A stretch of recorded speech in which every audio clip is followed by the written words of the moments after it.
Bonsoir à tous, bienvenue au 19h45 édition de ce mercredi 24 mars 2020. Voici tout de suite les titres 2021. On ouvre ce journal donc par cette histoire rocambolesque. Une jeune dame en Haute-la-Vie à sa mère. Le drame s'est produit à Bafoussam, plus précisément au quartier Djeleng 3. Les éléments de la police judiciaire ont extirpé Mambe Karine, la présumée criminelle, des mains d'une foule qui voulait en découdre avec cette dernière. Paul-Éric Foreva, le maire défunt de la commune de Njombe-Penja, a été conduit à sa dernière demeure ce mercredi 24 mars 2021. Les temps forts de ce triste moment, dont le 19h45. Et puis à l'étranger, Tchad, avancé dans la lutte contre le terrorisme, le pays de Idriss Déby Itno enregistre de très bons points. Voilà pour les titres.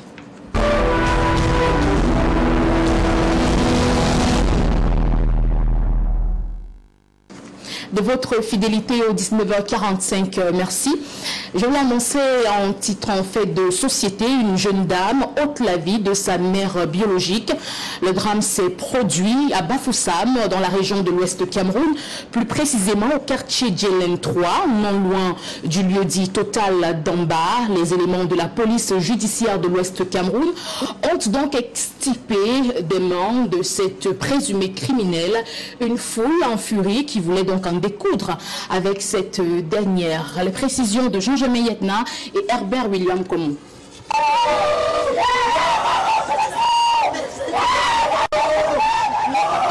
Dans une consternation totale, sur les lieux de l'homicide volontaire, l'arme du crime, encore visible, 6 au quartier Djeleng 3, à Bafoussam, non loin du carrefour Total d'Amba. C'est à l'aide de cette hache que la nommée Mambe Karine, âgée d'environ d'une trentaine d'années, a asséné plusieurs coups sur la tête de sa maman. Nous sommes autour de 19h ce mardi 23 mars 2021 et l'infortunée, la nommée Moshe Martine, âgée de 75 ans, surprise dans son sommeil, allongée sur le canapé dans son salon lorsque sa propre fille, Karine, commettait sa sale besogne. Après son forfait, la jeune dame criminelle est sortie de cette concession familiale pour signifier son acte à qui voulait l'entendre. Quand je suis sorti de chez moi pour remonter au niveau du carrefour Total, j'ai vu la dernière ici, la petite. Elle me dit que j'ai tué. Je dis que vous avez tué qui? Dit que la mère, j'ai fini avec elle. C'est depuis un certain temps qu'elle me dérange. Je préfère mourir. Je dis que fini comment? Elle dit que je l'ai tué, je l'ai découpé avec la hache. Elle est là, mais je préfère mourir. Subitement, quand les basculiers l'entouraient, j'ai fait appel à la police, on l'a pris entre mes mains. Elle a environ de 19h30. On était à Fila, il y a rien dans ma fille là en face de nous. Elle est en train de dire j'ai tué ma mère, j'ai tué ma mère, j'ai tué ma mère. Bon, subitement, je suis arrivé. On dit que mais tu as tué ta mère comment? Elle dit que c'est à cause d'elle que je suis fait que je suis là. À cause d'elle que je suis pauvre comme je suis là. Je l'ai tué. Vous allez me faire quoi? Vous allez me manger, je l'ai tué. En tout temps, on la prenait comme une folle, on se disait que c'est une folle. Bon, c'est là où moi j'entre, moi personnellement j'entre à la porte, à l'entrée, à la maison, on trouve subitement un corps au sol avec le cerveau qui est ouvert. C'est là où on dit que non, ça c'est vrai vraiment qu'elle a eu à tuer sa mère. C'est là où on interpelle, on interpelle dans la cour régionale de la police judiciaire de l'Ouest. On peut extirper Karine. Demain d'une est venue s'enquérir de la situation et constater l'outine. La septuagénaire a été transportée dans une mort. La question terreau des esprits. En ce moment, des populations de Bafoussam attendant la meurtrière de la matriarche, Moshe Martine, qui n'est autre que sa fille, Mambe Karine, par ailleurs mère de 2 enfants et vendeuse de beignets à Douala, médite son sort dans les geôles de la paix. Toujours en fait de société, mais cette fois-ci dans le département du Mungo.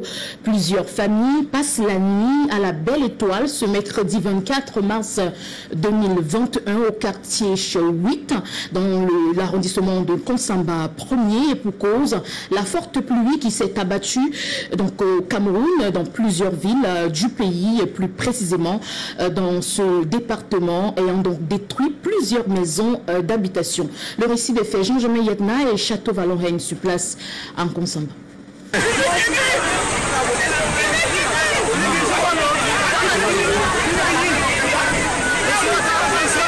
Des populations du quartier 8 bis, lieu dit axe de pont, dans l'arrondissement de Konsamba 1er, prises au piège par des eaux de ruissellement, des maisons d'habitation et autres tronçons routiers qui desservent le quartier, envahi par des eaux de dame pluie qui s'est abattue cet après-midi du mercredi 24 mars 2021 dans le chef-lieu.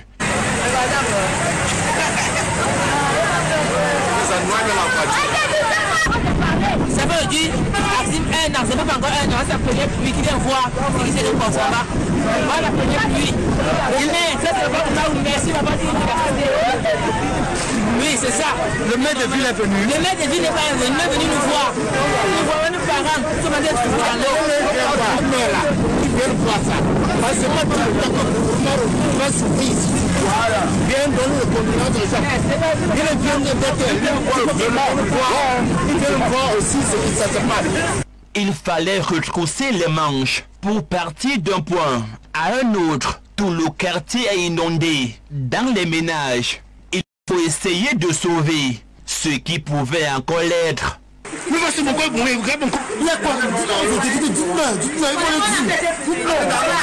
Dites-le, il faut qu'on joue au quartier. C'est l'eau qui a plu, la pluie. Donc comme on a placé le pont ici, le premier pont avec le deuxième pont, on a conçu petit. On n'a pas conçu comme il fallait. Parce qu'il fallait qu'on l'agite,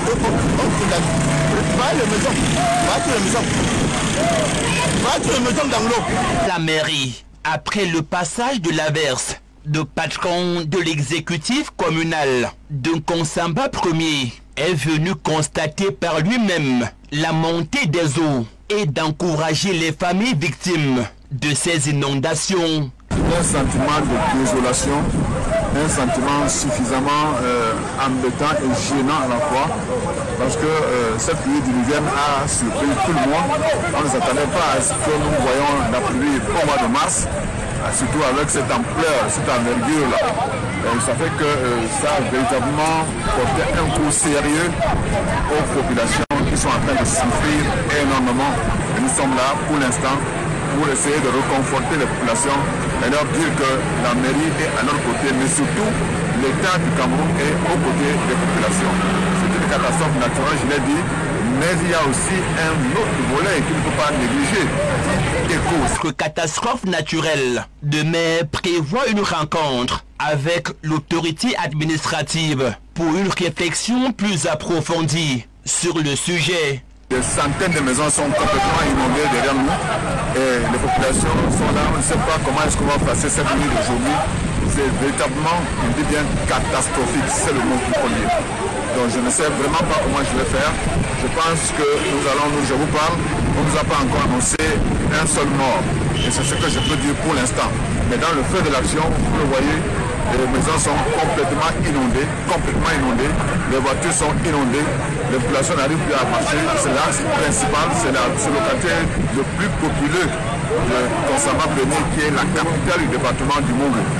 Et même s'il faut noter qu'aucune perte en vie humaine n'a été déplorée après cette pluie torrentielle dans l'arrondissement de Konsamba 1er en général, et particulièrement 6 au quartier 8, axe de pont, des dégâts matériels sont importants, avec ces nombreuses familles qui vont passer la nuit à la Belle Étoile.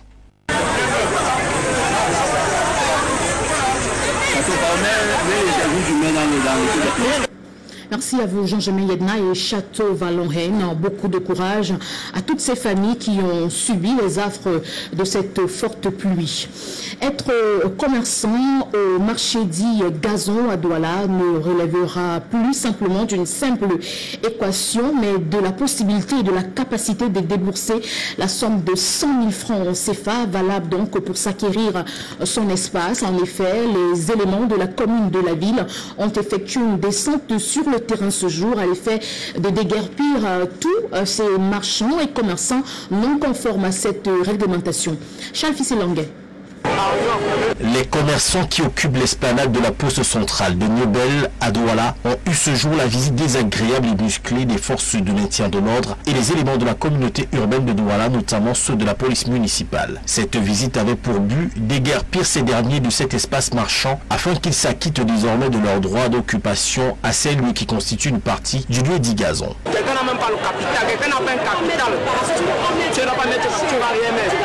100 000, où est-ce qu'on va prendre l'argent là? Ces carreaux sur le sol représentent les démarcations qu'occuperont désormais les commerçants, du moins ceux qui ont déjà fait le premier pas en s'acquittant de leur droit d'occupation qui s'élèverait à 100 000 francs au détriment des anciens qui comprennent très tôt qu'ici l'espace appartient désormais à celui qui peut payer.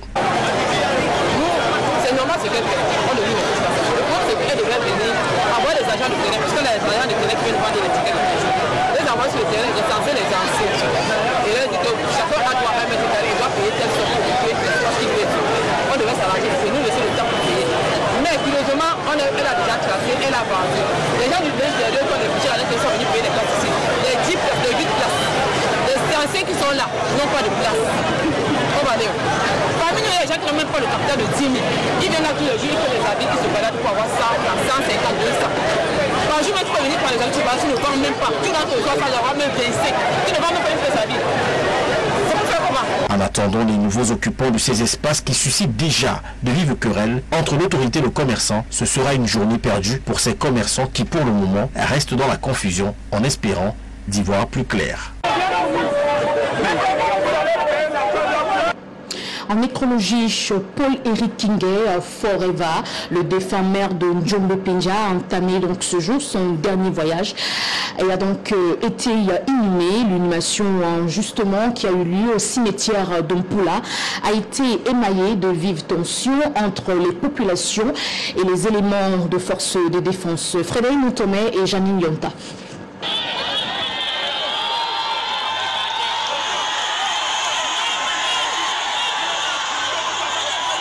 C'est ici, au cimetière de Mpula, dans l'arrondissement de Ndjombe Penja, et au cœur de cette foule meurtrie et en pleurs, que repose désormais en paix Paul-Éric Kinguet, le maire défunt de cette collectivité territoriale décentralisée.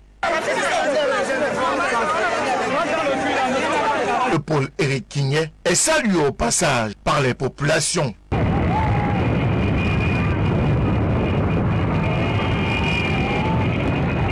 À son arrivée à Ndjombe Penja, le corbillard transportant le cercueil de Paul-Éric Kinguet est alors assiégé par les populations en pleurs.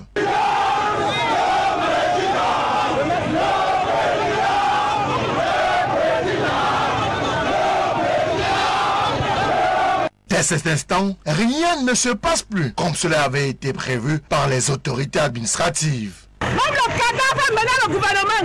C'est le miracle qu'on voit en Ndjombe.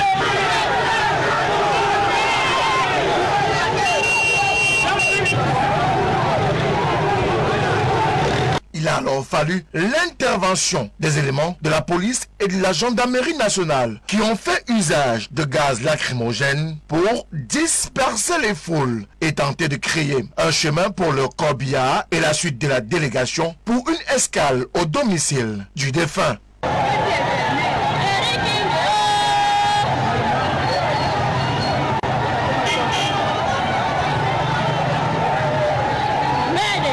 Tout au long du parcours vers son domicile et de son domicile pour le cimetière de Mpula, c'est une population en émoi qui a du mal à retenir ses larmes et sa tristesse face à ce choc de ce décès subit de Paul-Éric Kinguet, le maire, le bâtisseur de Ndjombe Penja. Il fallait que tu sois là,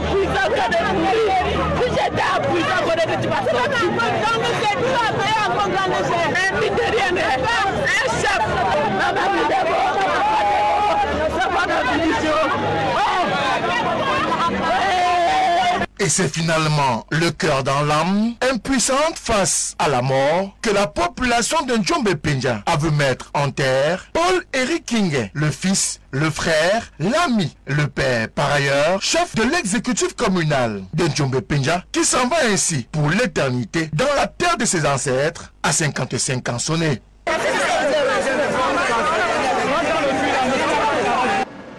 Le 24 mars 2020, le monde entier se réveillait avec l'annonce du décès de Manu Dibango, légende de la culture africaine, véritable icône du saxophonier, un virtuose du saxophone, son instrument de prédilection. Remember Manu Dibango, 20 mars 2020, 24 mars 2020, 24 mars 2021, c'est avec Patrick Ngoignan. Un chant s'élève au lointain, invitant aux prières du soir. Et la nuit s'étend sur le village. Manu Dibango, surnommé Papa Groove ou Papa Manu, est né le 12 décembre 1933 à Douala. Le 24 mars 2020, il décède en France à l'âge de 86 ans, des suites de coronavirus. Le monde entier rend hommage ce mercredi 24 mars 2021 à une icône de la chanson africaine qui a eu une vie accomplie, mais surtout un riche parcours artistique et musical. Emmanuel Njoke Dibango, de son vrai nom, découvre très tôt les musiques venues d'ailleurs. C'est ainsi que, nanti de son certificat d'études, ses parents l'envoient en France pour suivre ses études. Il débarque à Marseille au printemps 1949 et est accueilli par Chevalier, un instituteur de Saint-Calais en commune de la Sarthe. Il fait ses débuts musicaux en jouant de la mandoline, puis apprend le piano en suivant les leçons d'un professeur au lycée de Chartres. En 1951, il fait la connaissance de Francis Bébé dans un centre de vacances réservé aux ressortissants africains. Manu Dibango, musicien nourri à l'école occidentale, ne connaît plus grand-chose à la musique africaine. Après tant d'années passées loin de la terre de ses ancêtres, il retourne aux sources et redécouvre les sonorités africaines, dont une musique congolaise très développée et variée.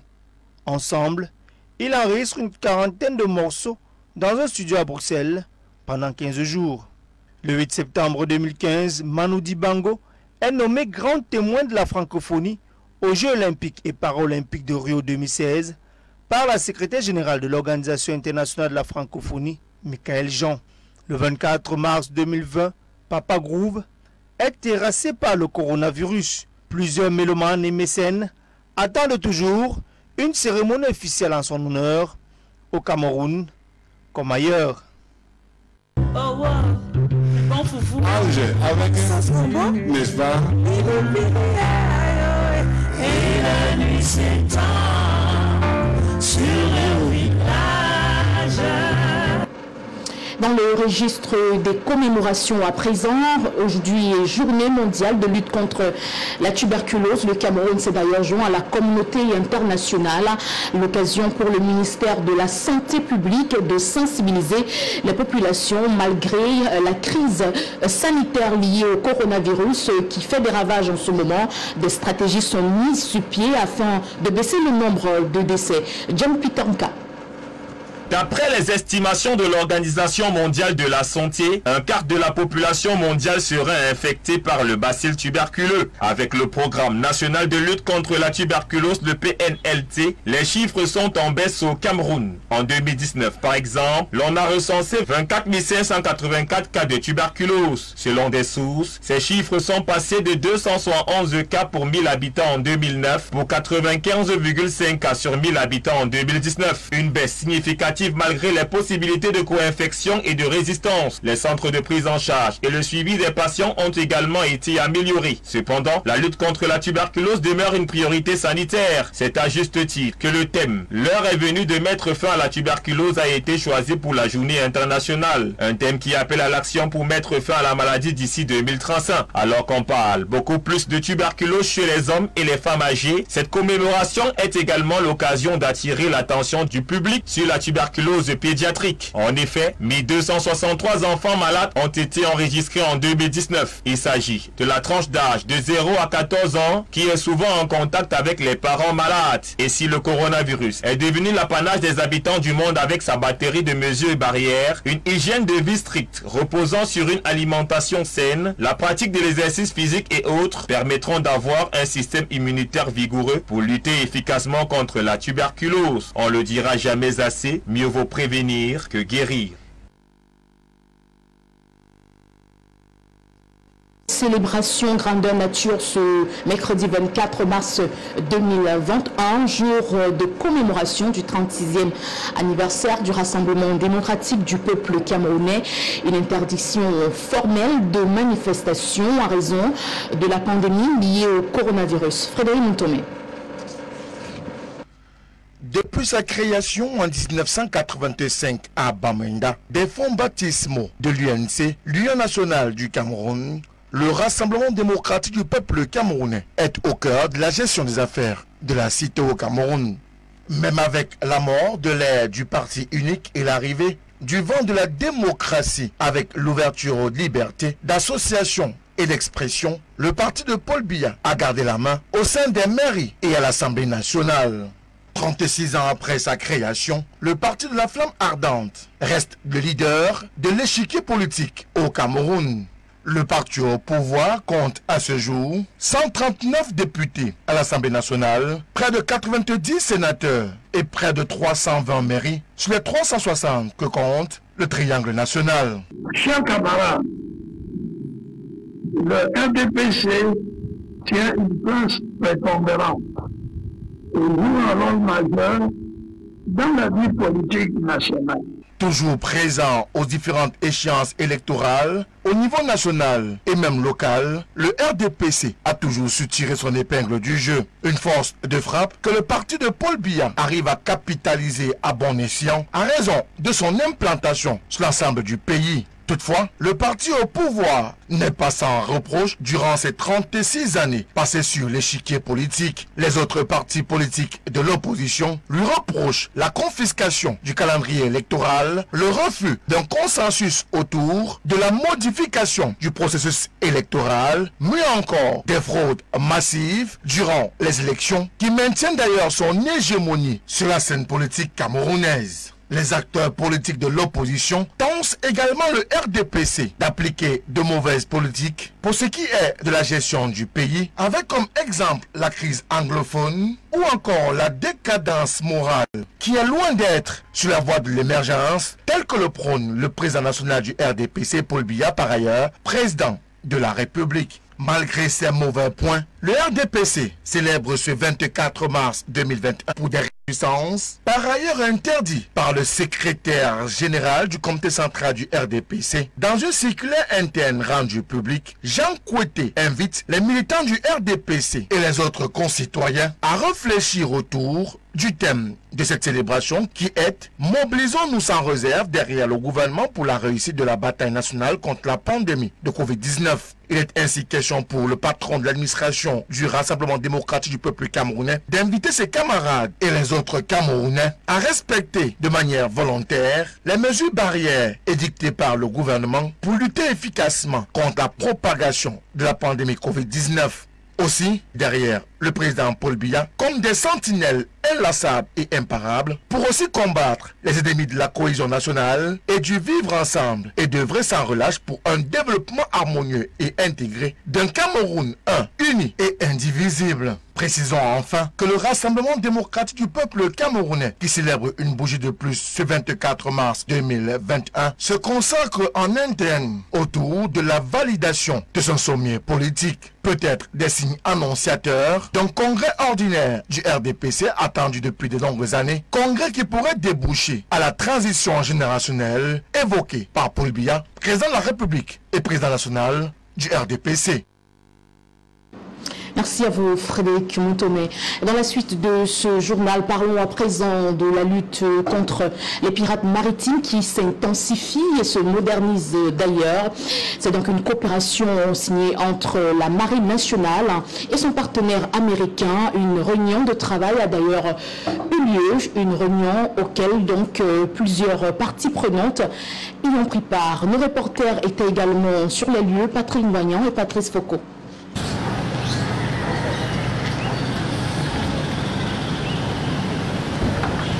Le Cameroun et les États-Unis, main dans la main, pour réduire à sa plus simple expression l'activité des pirates au sein du golfe de Guinée. L'émissaire du pays de l'oncle Sam, qui a foulé le sol du centre multinational de coordination zone D, ici à Douala, se félicite de la coopération sécuritaire entre son pays et l'État du Cameroun. Je pense que c'était très important de venir ici à ce centre pour comprendre tous les défis que le Cameroun et d'autres pays dans le golfe de Guinée doivent surmonter pour attaquer le problème des activités des pirates ici dans le golfe de Guinée. Et je voudrais dire que nous reconnaissons que le Cameroun c'est un leader dans la lutte contre tous les pirates qui mènent les attaques contre les bateaux dans cet espace. Le Centre multinational de coordination zone D, par cette collaboration, vise à se réinventer pour mieux traquer les pirates. Donc pour tout dire, c'est que nous avons besoin de nous réinventer, nous avons besoin de nous réorienter, nous avons besoin de nous réasseoir et profiter de nouvelles stratégies pour faire face au mode opératoire ennemi qui consiste désormais à faire quoi?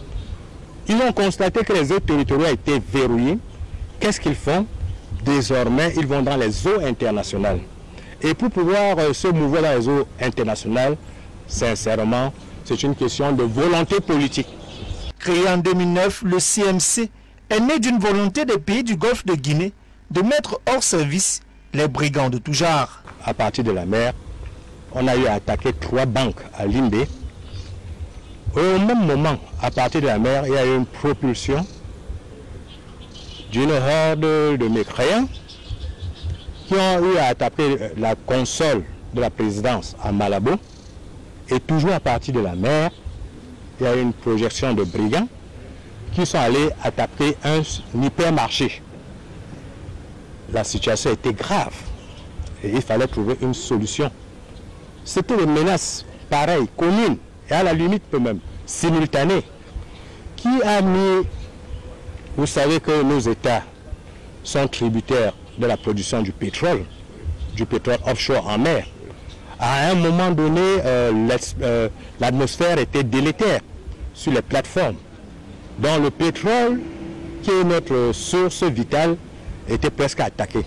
Donc il fallait apporter une réponse. Le point d'orgue de cette rencontre a été la présentation des différentes activités de la Marine nationale pour juguler les menaces maritimes. L'hôte du jour, Patrick Vernel, repart l'esprit alerte et bien nourri.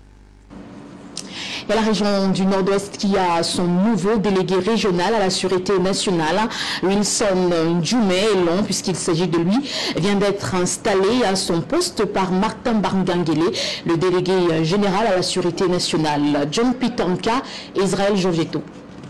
Wilson Djoumé, délégué régional de la sûreté nationale du Nord-Ouest.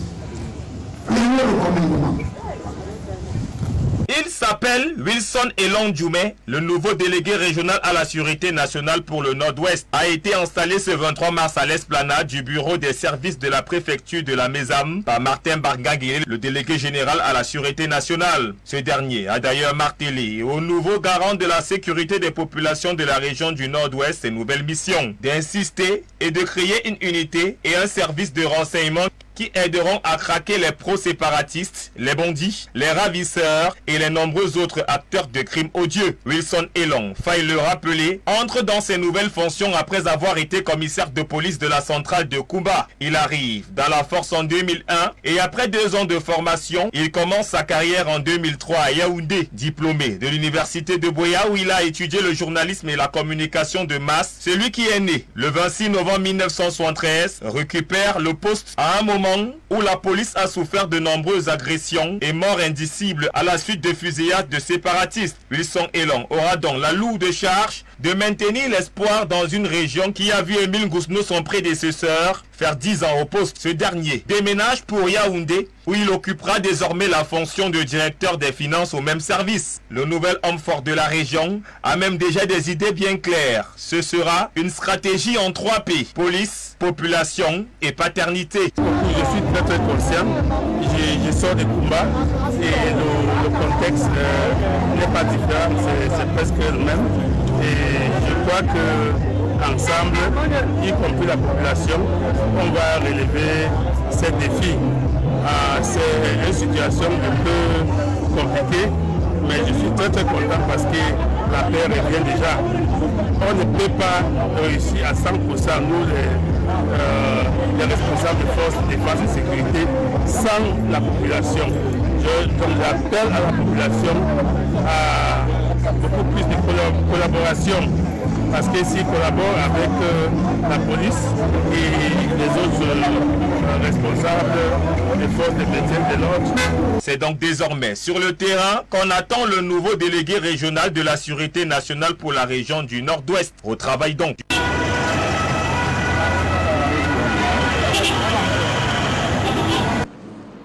En sport, football, CAN 2021, les Lions indomptables quittent le Bercail ce mercredi 24 mars 2021 à destination du Cap-Vert. Et vous dites, Moïse Bal, que les dernières nouvelles des rois de la forêt sont plutôt bonnes. C'est dans une ambiance conviviale, plein d'humour, qui traversait l'esprit des Lions indomptables du Cameroun lors de la dernière séance d'entraînement de ce matin. Tony Conceição et ses poulains mettent le cap sur Praia ce jour pour affronter le Cap-Vert vendredi prochain à 17h, heure du Cameroun. Aboubakar Vincent, Alnodjoum, Jekiton, Fabrice Ondoa, Michael Ngandui, pour ne citer que ceux-là, ont le cœur plus que jamais à l'ouvrage. Tous veulent réécrire les plus belles pages du football camerounais. La délégation officielle sera conduite par le directeur des sports de haut niveau du ministère des Sports et de l'Éducation physique. En marge de cette expédition capverdienne, les Lions indomptables du Cameroun ont reçu la visite de M. Seydou Mbombo Ndjoya, président par intérim de la Fédération camerounaise de football. Ce dernier a prodigué les conseils pratiques aux Lions indomptables tout en leur assurant du soutien constant et total du peuple camerounais, sans oublier le gouvernement de la République. Zambo Anguissa sera le grand absent de ce voyage à cause des restrictions gouvernementales de l'Angleterre qui interdisent les sportifs évoluant en Angleterre de se rendre au Cap-Vert. Toutefois, il sera d'attaque face au Rwanda le 30 mars prochain au stade de Chapoma.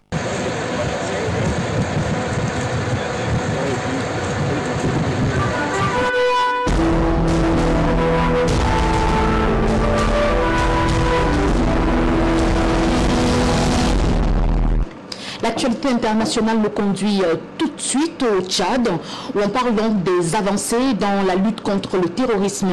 Le pays de Idriss Déby Itno enregistre de très bons points. La lutte contre le terrorisme au Tchad en reste une priorité. Africa 24.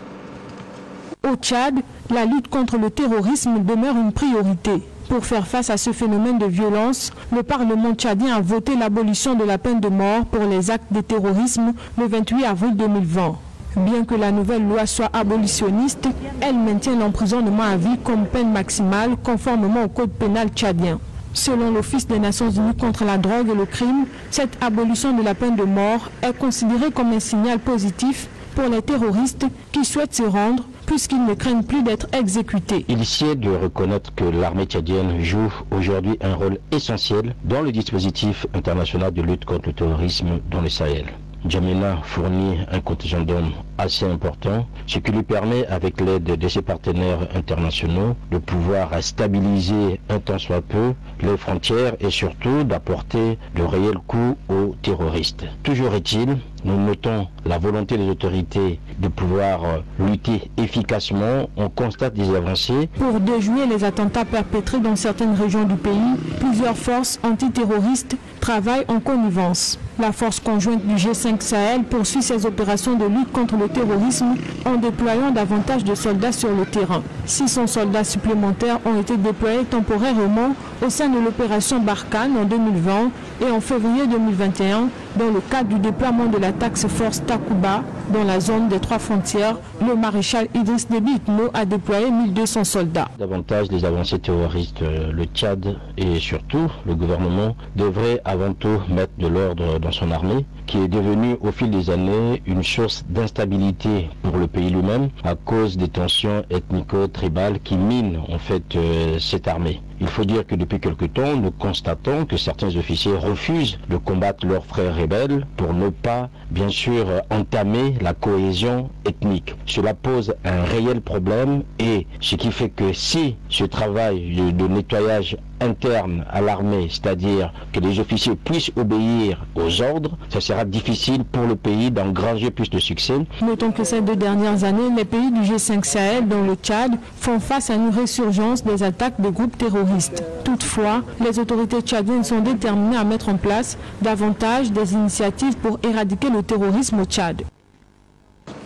Et c'est la fin du 19h45 édition de ce mercredi 24 mars 2021. Merci infiniment à toutes nos équipes techniques et rédactionnelles qui se sont mobilisées. Prenez rendez-vous avec Frédéric Montomé à 21h dans le cadre de son programme en tout au clair. Restez en compagnie de nos programmes qui s'enchaînent naturellement. Excellente soirée à vous et que Dieu bénisse le Cameroun.